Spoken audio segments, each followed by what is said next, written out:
Hello everyone, কেমন আছো সবাই? আশা করি সবাই ভালো আছো, সুস্থ আছো। আমি অনেক ভালো আছি। চলে আসলাম আবারও নতুন একটি রেসিপি নিয়ে। তো চলো সেই রেসিপিটা আজ তোমাদের সাথে শেয়ার করি। তো আজ বানাবো আমি দুটো রেসিপি একসাথে। তো দুটোই একসাথে কিন্তু কম্বিনেশনটা একদম দারুণ। তো তোমরা চাইলে ঘরে অবশ্যই বানাতে পারো। তো দেখতেই পাচ্ছ এদিকে আমি নিয়ে নিয়েছি হাতে ফুলকপি। তো যেহেতু এখন ঠান্ডা শীতের সিজন, ফুলকপিগুলো একদম টাটকা টাটকা সুন্দর সুন্দর। তো আজ বানাবো ফুলকপি দিয়ে একটা দারুণ রেসিপি। আজ বানাবো ফুলকপি মালাই চাপ। তো চলো সঙ্গে থাকো, ফুল ভিডিওটা ওয়াচ করো। আর বন্ধুরা, খুব বেশি আমার ভিডিওগুলো বড় হয় না, তো তোমরা কেউ স্কিপ করে দেখো না প্লিজ। স্কিপ করে দেখলে কিছুই বুঝতে পারবে না। তো দেখো, তো বন্ধুরা দেখো, ফুলকপিগুলো কেটে আমি ধুয়ে একদম সিদ্ধ করতে একটু ভাপ দিতে বসিয়ে দিলাম। তো চলো ফুলকপিটা সুন্দর করে ভাপ দিয়ে তারপর এটাকে নাবিয়ে একটা ছাঁকনির উপর রেখে দেবো, জলটা যাতে ঝরে যায়।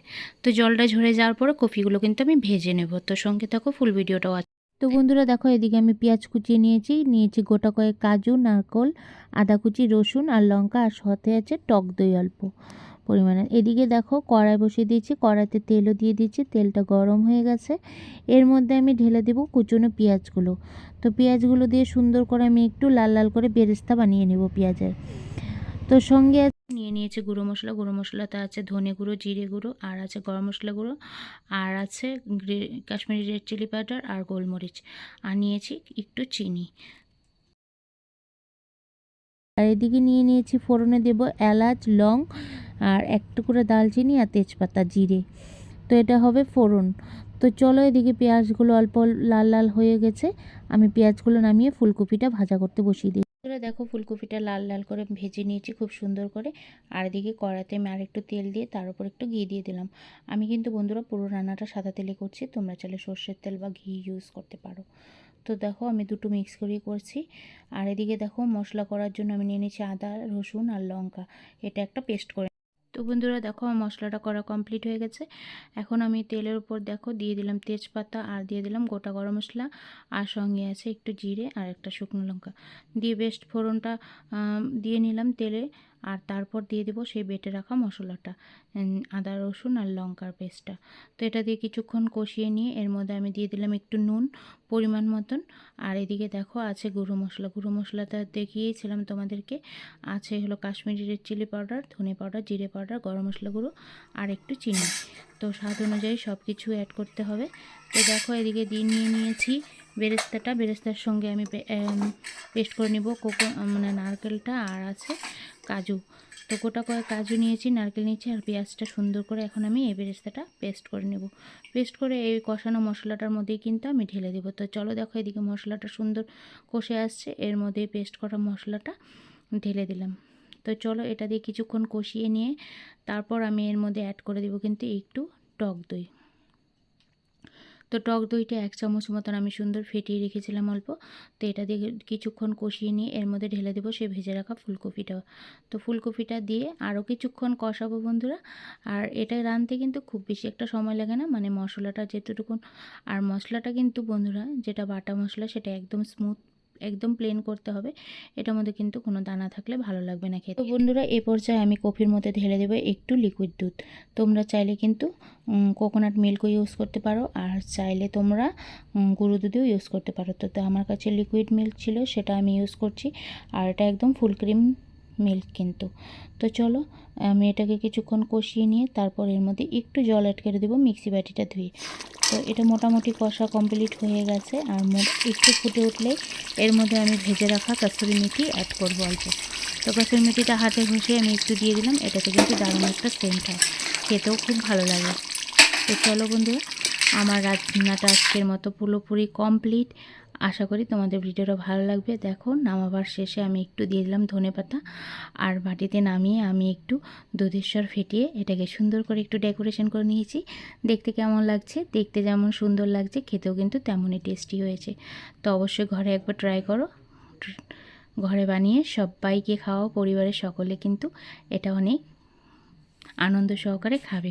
বিশেষ করে বাচ্চারা, যেহেতু খুব বেশি একটা ঝাল না, একটু মিষ্টি মিষ্টি মতন হয়, খেতে বেশ ভালোই লাগে। এটা কিন্তু ফ্রাইড রাইস, পোলাও, পরোটা, রুটি, ভাত সবের সাথেই ভালো লাগে।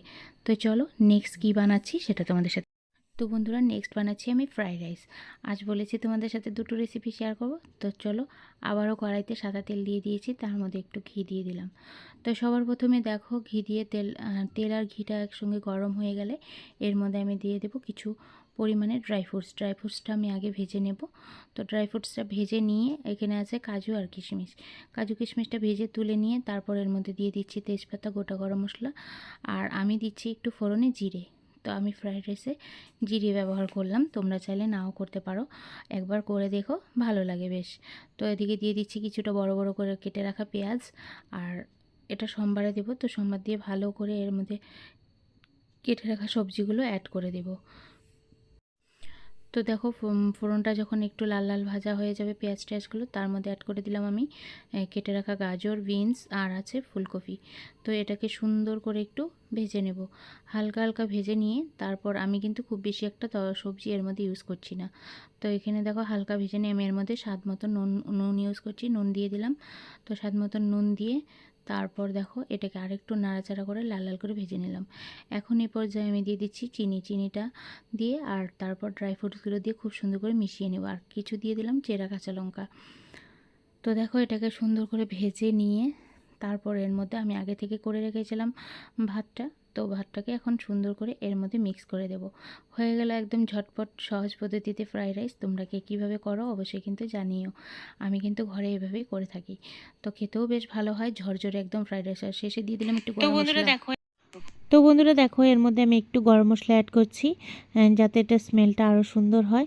তো দেখো গরম মশলাটা দিয়ে একটু নাড়িয়ে চাড়িয়ে নিয়ে তো আগে থেকে করে রাখা রাইসটা আমি এর মধ্যে অ্যাড করে দিলাম। তো এটা সুন্দর করে মিলিয়ে নিলে হয়ে যাবে আমার ফ্রাইড রাইস কমপ্লিট। তো চলো, আজকের এই ভিডিওটা তোমাদের কেমন লাগলো অবশ্যই কমেন্ট বক্সে জানিও। তো বন্ধুরা আজকের মতো এ পর্যন্তই, আশা করি তোমাদের ভিডিওটা ভালো লাগবে। আর ভিডিওটা ভালো লাগলে অবশ্যই চ্যানেলটি সাবস্ক্রাইব করে নোটিফিকেশন বেলটি কিন্তু অল করে দিও। তো চলো ফ্রাইড রাইসটা আরেকবার একটু ভালো করে মিশিয়ে নিই। আর মনে হচ্ছিলো ফ্রাইড রাইসটা কোথাও যেন একটু ফাঁকা ফাঁকা, তো আমি এর মধ্যে কিছু চেরি অ্যাড করে দিলাম। তো দেখতে দারুণ লাগে, চেরিটা দেওয়ার পরে দেখছো কত সুন্দর লাগছে। তো তোমরাও চাইলে ঘরে এভাবে বানিয়ে খেয়ে দেখো, পরিবারের সবাইকে বানিয়ে খাও, আশা করি তোমাদের ভালো লাগবে। তো চলো আজকে আসছি, আগামীকাল চলে আসবো নতুন আরেকটি ভিডিওর সঙ্গে। ততক্ষণ পর্যন্ত তোমরা সুস্থ থেকো, ভালো থেকো, আর চ্যানেলটির পাশে থেকো। টাটা বন্ধুরা। দেশ ও দেশের বাইরে থেকে যারা আমার এই ভিডিওটা দেখছো তাদেরকে আমার ভিডিওটা দেখার জন্য অসংখ্য ধন্যবাদ।